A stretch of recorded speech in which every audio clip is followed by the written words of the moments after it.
Welcome to Conversations with Therapists. I'm Alyssa, the main host, and then Jennifer, my business partner with TME brand marketing. And then we are joined today by the lovely Whitney Ball. She has a large online presence with Instagram and her Cup of Chaos platform. I don't know what you want to call it. But so we'll talk about that later. But first, we're going to talk to her about how she became a licensed, I don't know what the M stands for. Masters. Yeah. Okay. Licensed Masters Social Licensed Worker. Master's Social Worker, working towards getting her certification to be a licensed clinical social worker. So we'll jump right in. So Whitney, how did you find this path? I'm excited. I don't know that I've ever heard this story. Yeah. So I graduated college and knew I wanted to go into nonprofit. So I jumped into marketing and development for a nonprofit in San Antonio, Texas. And I was just desperate for a job. It was probably 4 months post college. And I was like applying everywhere. I was applying for like zoos and children's nonprofit, like whoever had a posting, I was applying desperately. I want to try and picture you for a moment working at a zoo. Like really like not an animal person. So just to put everybody some background, I have known Whitney since she was in braces, so a hot minute. So like the fact of ever imagining this sweet girl as a zookeeper or whatever, I'm just dying.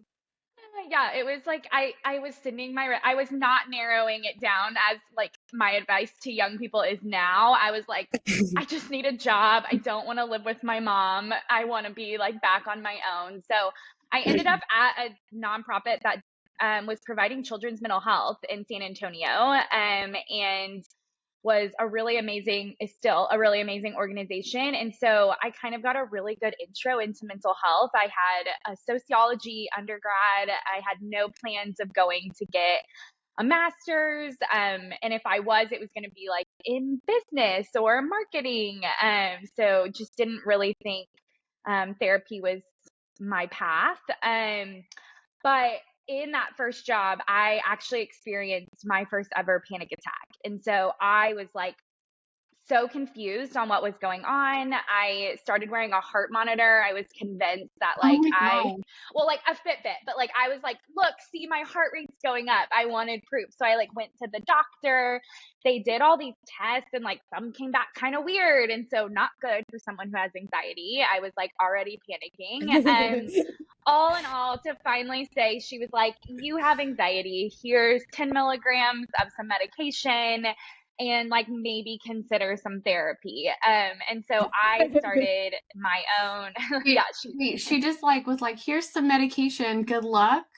It was my primary care doctor. So she was like not an expert in this space at all. She was just like, symptoms of anxiety are weird. I went and I told them like my hair, like I could feel my hair growing. My head was on fire. Like I told them weird stuff. They should have locked me up. And they were like, you have anxiety. I was like, well, are you sure I don't have a brain tumor? Like, are you sure? Oh my gosh. Yeah, the body manifests symptoms for anxiety in such a weird way. And so like I feel like I was definitely more focused on the physical aspect, and was just like, okay, but like, do I have a blood clot? Like, what's happening? So anyways, I ended up starting some therapy at the same time, and absolutely loved it. I had tried to go to therapy back when I was like 12 and my parents were going through a divorce, and I was like, heck no, I hate this. This is dumb. You don't know my feelings. Like very moody teenager. So total typical 12-year-old girl. Yeah, cool. Yeah, like you're a loser. I was a boy too, which I feel like was just like a bad play on my parents. So I started to really understand the importance of therapy and how valuable it is to have just that like dedicated space where you get to be kind of selfish, and have someone like who really is just caring about your feelings. My husband and I ended up relocating to Washington, D.C. so he could go to law school, and I continued staying in the mental health space. So I worked for a couple different national mental health awareness organizations, and really just kind of fell in love with the field and how important our mental health is. And This was like right before, I would say, because it was before COVID, that mental health got really trendy. Like, I feel like now it's like we're talking about it a lot more, but we were really trying to push that conversation and work with a lot of big brands and names to get out the message that like mental health matters. And so I decided that I had that kind of macro level of like, okay, we're raising awareness, but I was just felt like there was a piece missing from my knowledge and expertise, and really wanted that more individualized understanding of mental health, and wanted to be able to offer what I had received to other people and be that person. So decided to start my master's in social work, and focus on that clinical track. So really that therapy track, um, and kind of like fell in love with it, right? Like I realized like maybe I should have thought about this a long time ago. But 5 years post college, finished graduating with my master's and started my career in therapy. Yeah. Oh my gosh. Clearly, I need to talk more during that.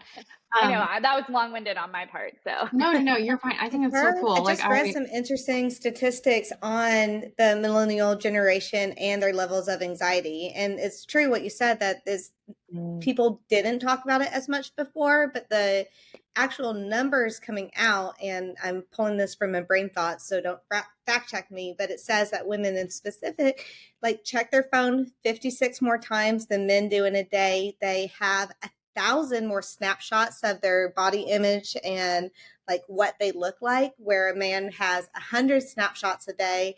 And then women are part of this like hustler, what's the movement? You got to be successful in like all things. Do you see that playing a role with you?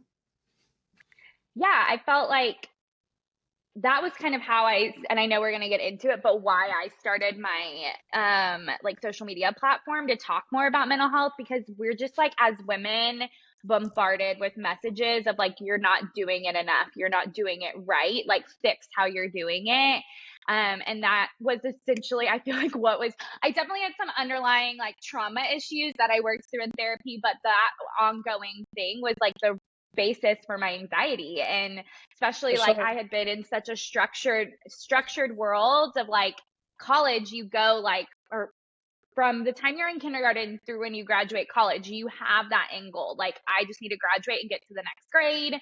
And once I do that, like, that's proof that I'm like succeeding. And then you're like thrown into this real world. And it's like, oh, how do I know that I'm like doing a good job? And how do I'm not getting the same accolades like my GPA to show that like I'm succeeding. And so I feel like that's definitely a part of the conversation. And I feel like women face that at a higher, or at least we talk about it more. Maybe men are dealing with it more and they're just not talking about it, but I feel like women are definitely facing that. Yeah, I think so too. Okay, so during this time, I'm having panic attacks, I'm going to therapy, I'm healing myself, my mental health, you started is it Cup of Chaos or is it a cup? I can never get that. It's a cup. I should know. I think it's a cup. That's A cup of amazing that chaos. you said that. Yeah, so you guys follow her. She has been, so Cup of Chaos or a Cup of Chaos, we'll get you the correct names in the show notes. She has been doing that for, when did you start that? 2019? I think it was 2019 because it was before COVID. So maybe the end of 2018, but 2018, 2019 was when I started posting. Yeah, so that, I remember like you starting that and I was like, this is so cute. And then it just like blew up. Like you were one of those like success stories that we talk to our clients about, like, this is the exception, not the rule.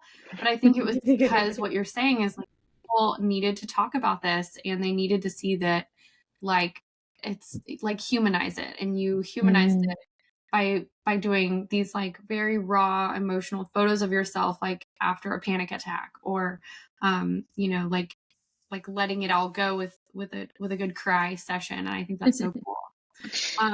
So yeah, how did you get going with that? Like, what was your, besides just wanting to talk about it, why were you like, I'm putting this online? I feel like, Jennifer, you hit on it with that stat, is that post college started to feel really, I was struggling. So I started feeling that anxiety, feeling that depression, and feeling this pressure. And I was like addicted to my phone trying to find the answer. So I was like scrolling Instagram. I was reading all the blogs. I remember I was even using, I was thinking about this before we got on the call today. I was even using my office printer to like print out blog articles about like how to be a better adult. So like I was consuming all of this information, and it was like only getting worse because I was taking in like how to be perfect, and it like was overwhelming. And so I was really like stuck in this shame kind of cycle, I call it, where I was like, I'm not doing enough. That's why I feel bad. And I feel bad because I'm not doing enough. And I just like kept at it. And finally, like it hit me like, I need to just like stop consuming all of this. Like I need to like take a break. And social media is like not helping. It's like making me feel worse. And so I took a break, probably like deleted my Instagram for a week or something. Woohoo. But I realized that a millennial struggle. I know, like, oh, I did 2 days. I feel like I was probably like very brief. But I realized like, oh, part of the problem is the things I'm consuming on social media, and I promise I'm getting to like where my comes in, is that it's all people telling me how they fixed it, right? Like what they did to feel better. And so where are they when it doesn't work, right? Because I was doing all these things and like nothing was working. And who's talking about that? So like that was kind of why I was like, someone needs to be in this space talking about like what they're doing and what's helping, but also like when it's not, because that's part of life. Like that's just how your like healing journey goes. There's going to be like moments where you are posting about like this amazing thing helped me, and then other moments where like none of it worked. So I feel like that was kind of what drove me to start my platform, with just like a really heavy dose of vulnerability and like more realistic approach to wellness. Like I love working out and I love eating healthy, but like also like what do you do when your anxiety doesn't want you to get out of bed and like do any of that? And so I feel like that was what made me be like, okay, this is what needs to be on social media too, because everyone else feels like a little bit of a lie. And so I was like, okay, let me carve out that space for other, like my hope was other people would see it and be like, oh, okay, yeah, good, okay, so I'm not failing, let me give myself some grace, and I can still like work on my mental health while also struggling at the same time. Yeah. Yeah, I And I think think that Brene definitely Brown calls it like the scarcity culture, where she's like talking about, everybody's like in a panic because they don't have enough, they're not doing enough, they're not enough, and it's the never enough kind of syndrome. But so a lot of our therapists kind of recognize that, but they have trouble showing up online. So you kind of said you kind of sounded into being vulnerable online, whereas most people, I think, take a step back. So how did you how did you decide you were going to show up, how you were going to show your authentic self, and how you were just going to show flaws and all, how did especially you in come your up with like, profession? I'm gonna start showing these like middle panic attack moments, or these like It's interesting, post right? disgusting ugly cry moment? Like how are you just like, that's internet worthy? Like, because me, It I'm is like, internet worthy. go away, get a camera out of my face, like absolutely not.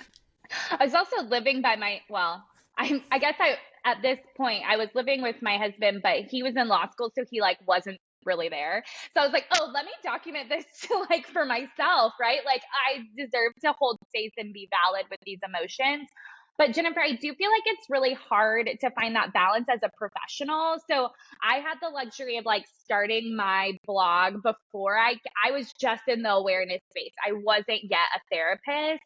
And so I feel like that allowed me to be like a little bit more vulnerable at first, because there is this pressure on therapists to be the expert, right? Like, oh, therapists don't need to go to therapy, they're providing therapy. And I think there is a big movement that like to change that. Like, you are human, and part of the beauty of therapy is just showing up with another human. And so I love that more and more therapists are getting open on their platforms about like their hard days, and like, I didn't want to go to work today, because I feel like that actually builds like a stronger relationship with your potential clients or your clients, right? You don't have to go on there necessarily and be as vulnerable as me with like panic attacks, but like just acknowledging the humor of mental health, and that like it is a struggle. And I just feel like I chose to post those photos because I was so freaked out when it started happening. Like, I was like, where is this coming from? Kind of like what you were saying about like, I felt like my hair was on fire. Like, I think that it was so scary and unknown. And when my doctor finally was like, it's panic attacks, I was like, okay, what? And so to be able to like show people that piece, so that if panic they attacks had, aren't real. Oh my gosh, that's exactly what I was thinking about. What did they say in that like, show? They're like, you're having a panic attack. No, that's just that's like what they make up for celebrities. And I'm like, no, it's not. not real. Well, but there is this like narrative that like panic attacks are what people have right before they go to the psychiatric hospital, right? And it's like, no, this is actually like a very normal part of like just dealing with your mental health. So I think that that's what pushed me, is like, if I can have one person see this crying photo and be like, oh girl, same, like yesterday you should have seen me on my bathroom floor. Like, that was kind of what I thought less about the mass of people and more about like, if I can just my audience and who I want to target is that one 20-something girl who's just like really overwhelmed. So if I can just get to her, I'm going to like forget about the embarrassment and like my like hometown high school friends that could be seeing this and are like, what is she doing? Because like, I was focused on like that audience. Like, if I can just get this message to that one, like perfect, my like ideal client in a sense, but it was Are you sure you're not in marketing? Because like, you just like you just carved out marketing perfectly. Like, you are my ideal client right there. Well, I do feel like because they don't teach you marketing in therapy school. Like, when you go get your master's in therapy, like they don't touch on it once. And so I feel like I was at an advantage because I had done marketing before, and then went into therapy. And so let me just say, like, I didn't learn this overnight. It sounds harsh, but you're not creating this content and this messaging, like you said, for your hometown friends, and so you have to get over that embarrassment. But what percentage of those people are you even talking to, let alone selling to? If you wanted to sell to your old Facebook buddies, then there's like some great essential oil companies you can join. Sorry, not knocking the MLM. Well, and I think that's my hard part, getting over that like whole MLM like brain, because I see like, oh, she started her own side business. What multi-level marketing scheme is she selling this time? Or, I think because that's what we're so, it's something we're so attuned to, that like, again, those women doing another side hustle or adding a side hustle, because we can talk about that at another point, but like, whether it be because they aren't happy with their job, or they're struggling with something, or they want to make some more income, because women are driven and all that stuff. I don't know. But like, you immediately see that and you're like, oh no. No, I'm getting ready for that sales pitch. When's that DM sliding in where it's like, hey girl, I know we haven't talked in a while. Like, let me sell you this awesome lipstick that I think would look perfect on you, or whatever, that is. I get cringy. Like, I like can feel it in my body. Like, you can see it coming a mile away. Anything fake, like you can see it coming. So it's so hard to be yourself when like you have to put yourself out there first, and people are going to see you, and like, what's your cousin's gonna think, and like, what are your parents gonna think? It's like, oh, that's another person on social media. But if you're not on social media, you're also still losing business because everybody else is on it. So, yeah, and you didn't start it as a way to like make make money. It was totally just like a awareness thing. And since then, I'm not saying that you've made money, but like $0, but $0. Congratulations. But your like audience has grown. Yeah. Wow. You're a zero. And what did they call it when like it was like a commercial where they were like calling him like never mind. Anyway. I don't know. Sounds like a I don't know, that crashed. I'm sorry. That, people, is what we call ADHD. Another topic for another day. The tech side of your blog, like obviously people saw you, they vibed, they got a sense of where you were at, they personally felt involved. Did you do any content work, SEO, keywords, all the nitty gritty of that, or did it kind of fly? Yeah. That sounded southern. So while blah, I like it. So while I was starting this blog, I was also trying to throw myself in the world of digital marketing for my job. So like I was trying to like prove that because nonprofits do not hire digital marketing experts. They like hire sociology majors who are like have a like bleeding heart and want to work in that space. So I was like trying to teach myself all about like, we had a HubSpot membership and I was like, I don't even know what this is, and trying to like learn that piece. So I think like some of my like knowledge of that transferred over to my blog because I was using tools like search engine data, like what are people search, like what's the question people are asking when they type in mental health. So I was using some of that to go around and then turn around and create the blog with the blog title.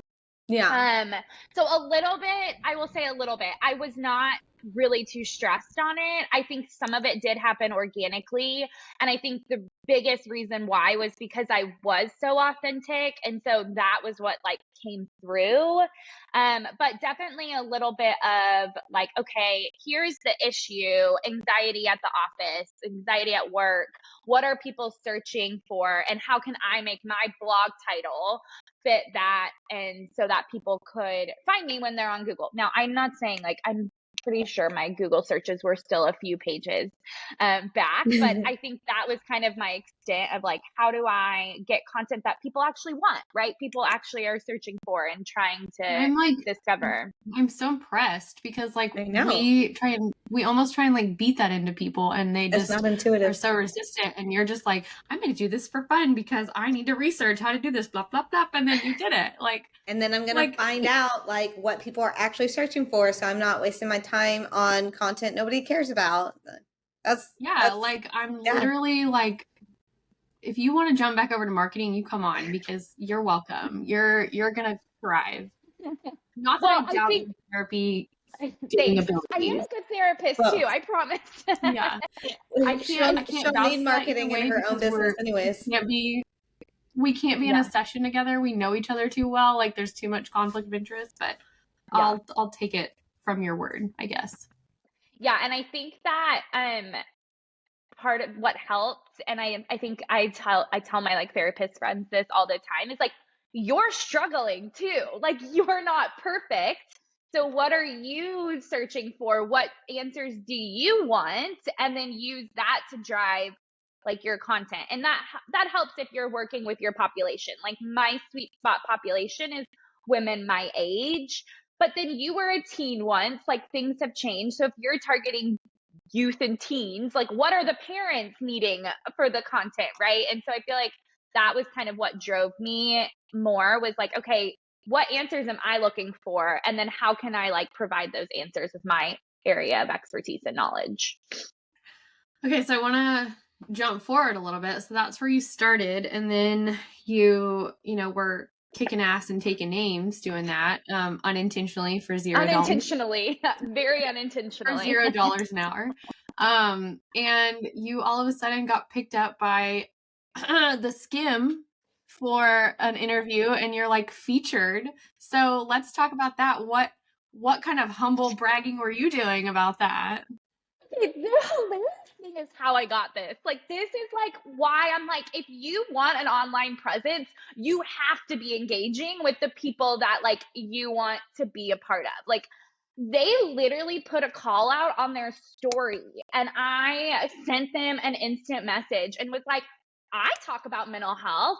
Here's my blog. Like, here's how I'm like phrasing the conversation. Like, they literally just they were asking for people. And like, sure, I could have been like, and they were also asking for personal stories. And so it wasn't necessarily like, I'm an expert in this space. It was like, let me tell my personal story, right? I wasn't a therapist yet, but they were asking for like stories on how people face anxiety and how they deal with their mental health. And so I slid into their DMs and sent them a DM, and they set up an initial phone call to like hear my story. And they really liked the angle that like I had my first panic attack at work, and their audience is like young professionals. And so I rode the train up to New York and did a video like with the skim.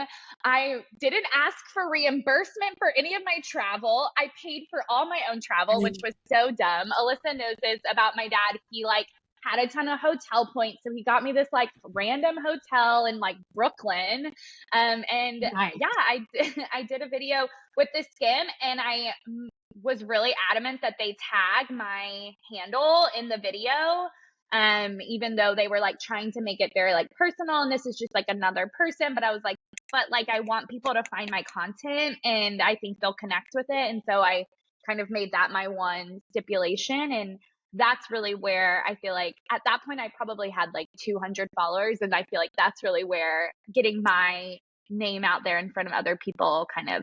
Yeah, but you might have had only 200 followers, but you were getting like 200 likes a post. Like it wasn't like these ghost followers who just like liked a post and was like, oh, I'm going to follow you. It was like engaged people that were constantly looking and seeing your content.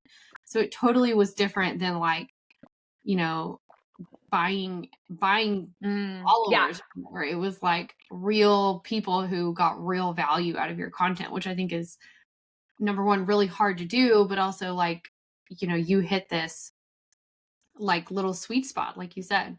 And then you took a break. So let's talk about why you took a break and why you were like, I gotta step back from this. When did you do that? Like, was that before you got married? Was that when you were getting married? I think it was actually it was when I started my clinical internship for my master's program. So anyone who's a therapist listening to this knows that you have to do some sort of clinical internship if you're going to become a therapist. And I, again, randomly picked to work in domestic violence, and oh gosh, did not think about the fact that like I am like pretty ballsy, and I was like, I can do whatever. Like I'm kind of full of myself sometimes in that sense. And so I didn't think about like, oh, this is going to be really hard work. And so, yeah, I jumped into trauma right away. And so I was posting very sporadically. And then at some point was like, I'm depressed and I can't get myself to even like think about content, which is ironic because that probably would have been really helpful to share, like to make that part of my message. But like to what Jennifer was talking about, I was also like in this space of like, I'm a therapist now, so I can't be vulnerable. And so I was like struggling with what my voice was too. Like, how do I transition this from being like my little pet project to now like people could search me and they're my clients, and how do I like change my brand a little bit? And so I was just like, I don't know what to do. I don't know what's like ethical and what I am allowed to do. And so, and on top of that, I'm depressed and I have no motivation. So I'm just going to take a break. And almost considered like deleting the whole thing altogether. But I was like, also, I spent a lot of time on these damn Canva graphics, so I don't want to like them to go away altogether. Yeah, they're there. So, okay. I don't remember the time when you took the break, but I remember talking to you a couple weeks ago, right before you kind of started it back up. And I was like, so what's going on with your little pet project? And you were like voicing your concerns about, you know, you are working towards getting a full licensure. You're a therapist. You see people out in the real world in Texas and Dallas. And all these areas. And it's like, how do I switch it and become like remain professional, but also remain this like authentic self? And like, are you still fighting with that? Are you working with that? Are you there? What have you figured out? What I like kind of change my perspective on is like I can still be really vulnerable in my content without making my face the face of it, right? Like I can still create really authentic content, which is what people connected to, right? Like I have an underlying piece of like humor in all of it. And I think like I was able to kind of keep like I'm still in the process, right? So I'm like still trying to figure that out. But my thought is if I can make it less about me and my struggles, but more about like all of our struggles in general and how like it's okay to struggle and talking about it with humor and using really funny memes and still producing content that doesn't like shove mental wellness down your throat, then I can like still keep that. So that's kind of where I've moved it a little bit, if that makes sense. Yeah. Do we want? Okay. Jennifer's browser is not recording anymore. Yeah, she's frozen on my screen. Yeah, Pause. I was trying. Yeah, we can hear you. Yeah.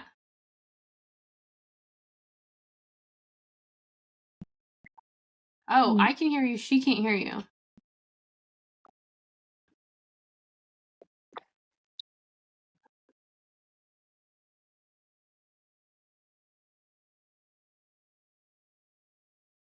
Yeah, you're the only one that stopped recording. Whitney and I are still recording, which is fine. Yeah, it popped up with that too. You ran out of storage.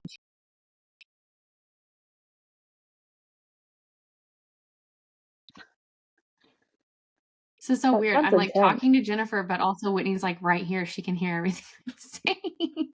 Oh, Jennifer can't hear me at all? Okay, bye. Okay, so she's been choppy for me this whole time though. Yeah, me too. What were you just talking? You talked about how you kind of switched. How am I finding like my new voice? I think we're still recording, so we'll just pick up and I'll cut this part out. Okay, so you've picked it back up. What are you like working on doing like weekly posting, or are you just kind of when you come across like, oh man, I should really talk about that kind of posting? So let me just say that I was super intimidated to come back because what I've heard is like when you take long periods off, like Instagram, like what's it called? They like literally like shadow ban you and like your stuff isn't gonna come up. And so like at first I was like, okay, that's why I'm not gonna come back because I don't want to see losing all my followers and like not getting any likes. And then I like had to reframe it of like, okay, it's not necessarily about the likes. If I go back to like why I started this and like if one person can see this post and it like helps them through their day. I also am like always screaming up to, my husband, I'm like my Instagram, like save the post, send it to me. Only one like. Because I definitely came back and my first post like got some likes. It was good. I was like, okay, like sweet. And then I posted a reel and that got some likes and I was like, okay, awesome. Instagram like doesn't actually like care. And then my third post got 0 likes. And I was like, oh no, like here it is. So I've decided that I'm not putting pressure on myself to post like on a rigid content calendar kind of strategy because I do still work in trauma and I still have like a really hard job and 2 nights a week I work till 8:30 and so I'm not really coming home wanting to like create content, but I'm trying to at least post twice a week. I'm like because I want people to see this. And if I want people to see this, I have to be at least a little consistent. So I'm aiming for like 2 to 3 posts a week and then just starting to like as I work on my own mental health, get back in my groove and like work through my depression and anxiety, when my challenges are coming up, I'm like creating a note in my phone of like, oh, this is something I have thought that is helpful, or like I'll see a post and it will remind. I never like copy content because they're not my audience, right? Like if someone posts something, like they're not reaching my same audience, but like I'll like, oh, that gives me an idea. And so I'm starting to like kind of get my creative juices back and like jot down ideas and that sort of thing. It's like you're kind of like retraining your brain to like get back in that mode.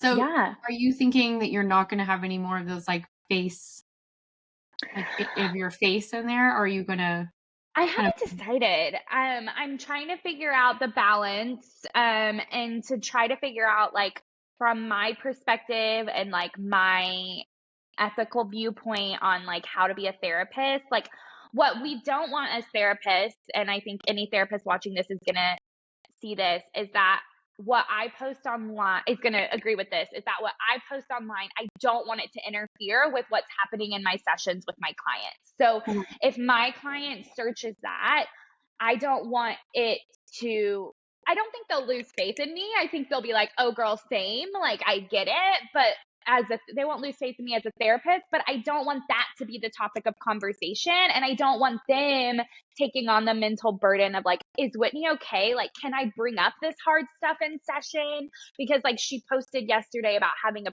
panic attack. And so it's trying to find that like line of like, maybe I haven't said no altogether, but like maybe I will post like in the past, right? Like currently not dealing with it, but this was, a few months ago, so that like that's the line I think therapists have to like consider when they're posting online, is like, how is this showing up for my clients and how my clients see me?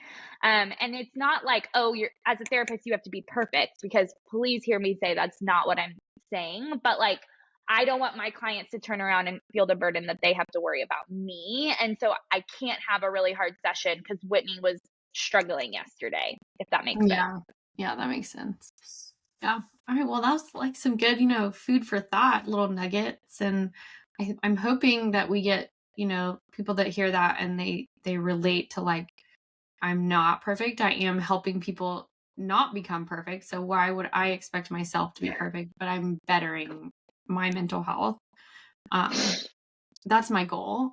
I don't really know if I have an overall goal with all these conversations other than to just bring awareness to all of these amazing therapists that we either work with or have worked with or that we know, and just kind of talk to them about how they got here and all the avenues in the mental health world that you can explore. Like, there's no one right answer. There's no one wrong answer. There's maybe even multiple correct answers for each individual person.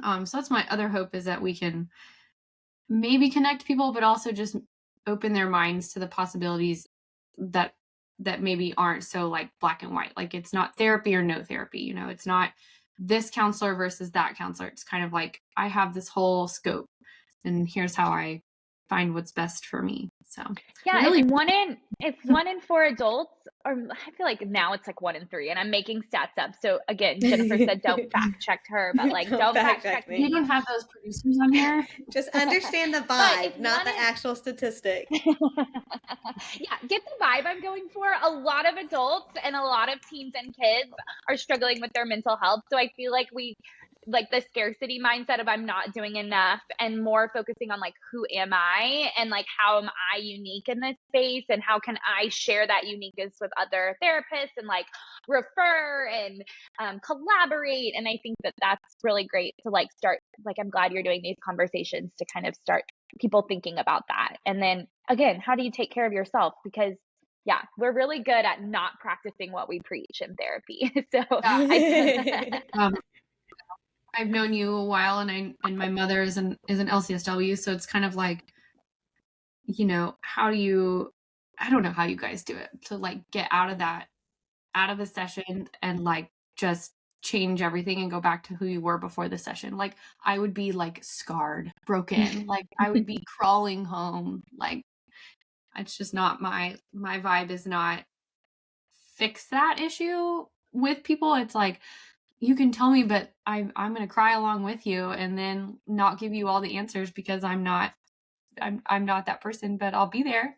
You'd probably be a good therapist then, because you don't have all that. That was like what I had to have, like a reckoning of like, oh, I don't have all the answers. My job is literally just to sit here and hold space for you to be really vulnerable and at your worst. And so a lot of times I am saying like, I don't have the answer and I can't fix it. And for like a people pleaser, that was very hard. So yeah, I your feel dad like would be proud of your people pleasing ways. yes, absolutely. But I'm breaking that habit. So Yeah, it's a tough one. Okay, well, yeah. cool. Well, thank you so much for being on here. I know we've taken up a little bit more of your time than I kind of anticipated.